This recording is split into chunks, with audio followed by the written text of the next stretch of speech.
Hey you guys, it's your girl Tay Tay. I'm coming to you guys with some comments regarding my condition. I'm making this video because there are other women out there that are suffering from the same condition that I am, and it's called PCOS, Polycystic Ovary. I was gonna say ovarian, same difference. Polycystic Ovary Syndrome, and this causes me to have little to no cycle at all. I can go a year, almost two years without a cycle. Also, hair growth, I can't control it. I'll grow hair like on my chest now, under my chin, on my face, and it grows back really, really fast. Like the next day, I have to like shave again.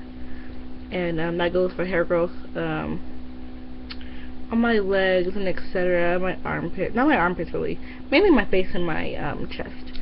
But also, with that being said, I have eczema, so my skin is very sensitive, so I cannot shave every day. So there's times where I won't go hang out with my boyfriend because I'm afraid, like, he wants to rub on my legs or something, and I haven't shaved because I can't. And like, that's really hard, and it's not cool at all. I haven't been back to the doctor yet. I've been doing my research. Sorry if I'm talking with like a lisp or something. I have this pill tongue ring in my mouth, and it's like really big, so it's making me talk a little funny. But yeah, like I was saying, I haven't been back to the doctor yet. I've been doing my research, and a lot of it says that I'll be probably put on metformin because I do want to be able to have children. And yeah, me with this condition, it makes me 40 times more likely to have heart disease and or diabetes.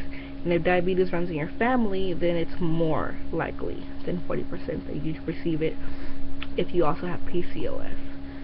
So those of you with PCOS and you guys are looking for some answers, my best advice to you would be to go to the doctor. I went maybe 6 months to a year ago and I found out. I got diagnosed with this, and then I got diagnosed, and they did like a pap smear thing, and that was my first one. Yeah, it was really scary. I cried, and they told me that I'm probably gonna have to have infertility, etc., etc. And it took me back because my parents are getting older, and I do want to have kids before anything were to happen to them. And it's like, oh my gosh, what if that doesn't happen? Risk of diabetes. Both my parents have it. I don't have it yet, thank God. What else? Also, that your features change and you can't like do anything about it. Like, you have no control over that. Like, it'll change, like darkening on my neck. It's happening like on its own, and I'll put on makeup and I'll look like I'm putting on makeup 2 shades lighter than my skin, and that's not the case. Like, I look darker right now in this lighting, but yeah, we can kind of see, like, right here, this is my skin tone, like this is my face, like this is my complexion, like right here my thumb is. And yeah, you guys kind of see what I'm saying. This lighting is really bad too though, so let me open up my blind just a tad bit. Get a little light in here. Okay, there we go. My knuckles are yuck. Anyway, so back to like what I was saying. Yeah, so the best thing for you to do is go to see a doctor. Do not be uneducated on this diagnosis because it's really real and it's very effective in your life. It will cause a lot of problems and issues if you don't go and get it under control. And it's also hard to control weight loss or weight gain with having PCOS. It's more negatives than it is positive, and the positives come with a lot of work. And it's just unfortunate for us that have this. Like I said, I don't have a cycle for over a year all the time. Honestly, like once a year I have a cycle. if once a year. They told me I could have a cycle regularly if I take birth control for the rest of my life. But I don't want to take birth control for the rest of my life because I do want to be able to conceive. So that lowers my chance. Already I have PCOS. You know, and then on top of that, taking birth control to give me a period, that's also going to prolong me from being able to conceive because of the hormones that's in the birth control. I don't want to take that risk. So I'm not on anything.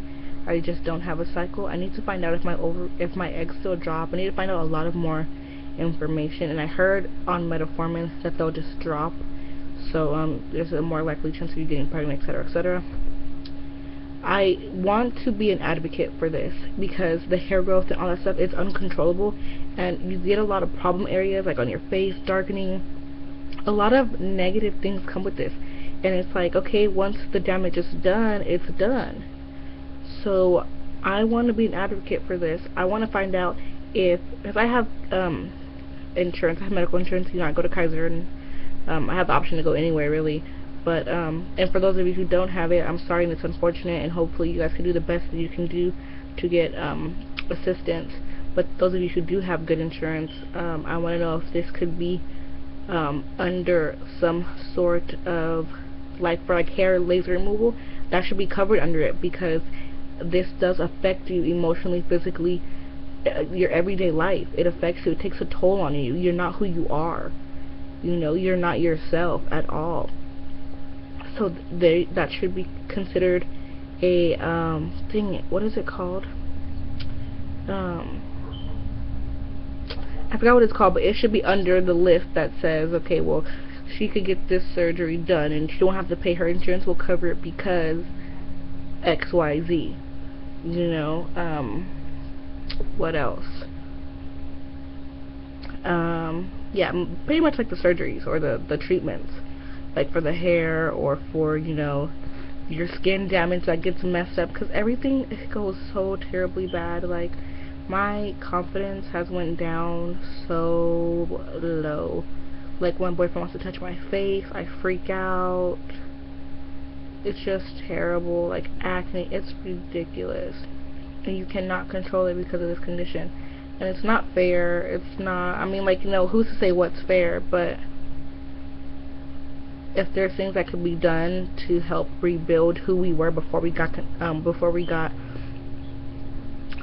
diagnosed with this, like, albeit we should be getting some type of medical assistance that we don't have to pay out of pocket, like a treatment for laser hair removal that we grow on our chest like as if we were a man. Not like that much, you know, that's like a little extreme, but you grow it, you can see it, it's thick, it's not cute, like, you know, it's obvious that it's there.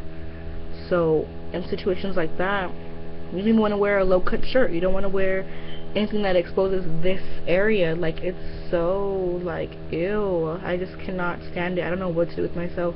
I just want to crawl up in a ball and just don't talk to anybody. Like, exclude myself from everyone. Like, it gets really sad and depressing and annoying at times. Like, my moods are always up and down. Hormones suck. And PCOS. Oh, sorry. For those of you who have PCOS or don't have it,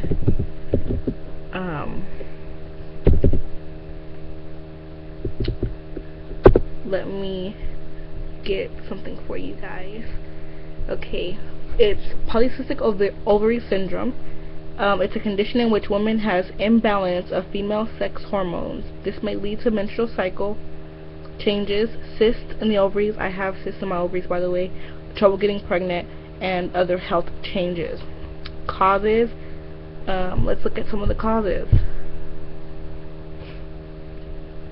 Some of the causes would be, and this is on a government website, and it says causes. Change hormones and, okay, let me read it. Is likened to change the hormone levels and make it harder for the ovaries to release fully grown mature eggs. Let me see, estrogen and progesterone, or testosterone, sorry, the female hormones, help women's ovaries release eggs. Menstrual period, some people get them, some people don't get it. Ovulation, you might not ovulate. Infertility problems, periods again, Symptoms: not getting a regular period. This is really called secondary amenorrhea. If you were diagnosed with secondary amenorrhea, you had PCOS. Irregular periods, light or heavy, or they come and they go. Other symptoms of PCOS include extra body hair that grows on the chest, belly, my stomach. I have like a full heavy trail sometimes. It's disgusting. I can't believe I'm sharing this with you guys, but it's really real. Chest, belly, face, around nipples. I don't have that. Ew. Sorry if you do. It's unfortunate, like I said. Acne on the face, chest, or back. I have acne on my face, and I'm getting on my chest from the hair growth. Skin changes such as dark, thicken, skin markings, and creases around armpits, groin, neck, and breasts. Unfortunately, I have all those. The development of a male characteristics. Those are, I don't know, I didn't know that a man can have PCOS, but they can. Wow.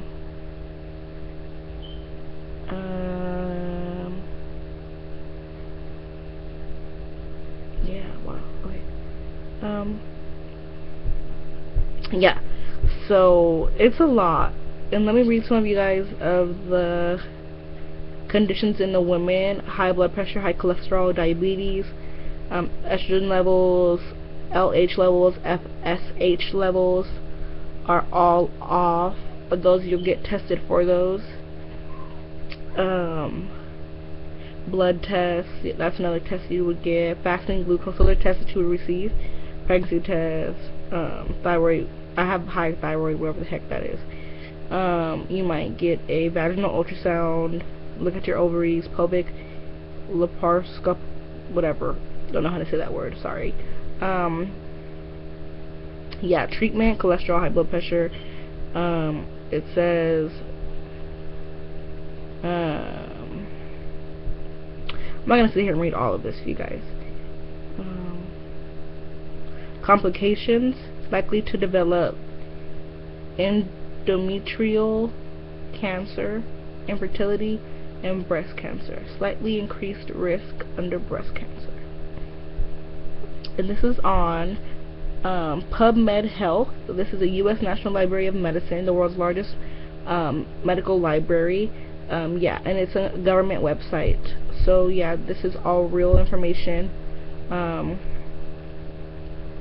It's really unfortunate. Sorry if my eyes were like going like this while I was talking, but looking at you. It's because I was reading on another tab on my computer. So sorry if that looks really weird. But yeah, so I was just coming to you guys to show you what my experiences were with this. And if you have it, please comment, like, and subscribe, or share. It's really difficult. And I know a lot of people do try and go and get treatments for their hair growth and hair laser removal and stuff like that, and they have to pay out of pocket. We want this to be covered under our medical insurance. We want this to be covered. This is serious. This has a lot of mental effect and physical effect on us that it should be underneath. It shouldn't be cosmetic. It should not be cosmetic. It should be medical. That's what I was trying to say earlier. It should be medical, not cosmetic, because it is a medical issue. This is not happening on our own. We are not doing this by choice. You know, we're not going to get breast implants because they're small or because they're too big to get a reduction. No, we're going because we cannot stop our chest hair growth and we're women. Or we cannot stop our facial hair growth and we're women. It's something that's happening on its own, and we need it to get fixed because it affects us in other ways than the way we look. So I'm like getting frustrated talking about it because I haven't got, you know, to the point of where I know what I'm gonna do or what I need to do. I'm still lost. I'm really scared to find out. So thank you guys for tuning into my channel. It's your girl Tay Tay, and I'm out. Peace.